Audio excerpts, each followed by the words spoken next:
A4C all for Christ. మానలేని పాపంలో మునిగిపోయిన వారి విడుదల కొరకు ప్రార్థన. ప్రేమమేడ కృపామేడ పరలోకమందున మా తండ్రి, శక్తిగల మీ నామమునకు స్తోత్రములు దేవా. అయా, త్రాగుడు మానలేక కొందరు, కామాన్ని అణచుకోలేక మరికొందరు, అబద్ధాలు అప్పుకోలేక ఇంకొందరు మానక పాపం చేస్తూ నశించిపోతున్నారు.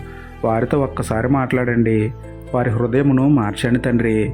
ఎడతెగక ప్రార్థన చేసుకుంటూ ప్రతిదినము వాక్యాన్ని చదివే ప్రేరేపణ ఇవ్వండి.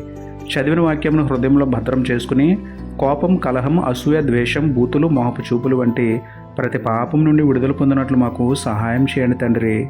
పదే పదే పాపంలో పడిపోతున్న మా బలహీనతను తొలగించి మీ వాక్యం ద్వారా మమ్మల్ని బలపరచమని వేడుకుంటూ, మలినమైన మమ్మల్ని మార్చగల దేవుడైన మీకే స్తుతులు చెల్లించుకుంటూ, నమ్ముట నీ వలననైతే నమ్మువానికి సమస్తమును సాధ్యమే అన్న విశ్వాసంతో యేసయ్య పరిశుద్ధ నామములో ప్రార్థించి పొందుకున్నాము పరమ తండ్రి.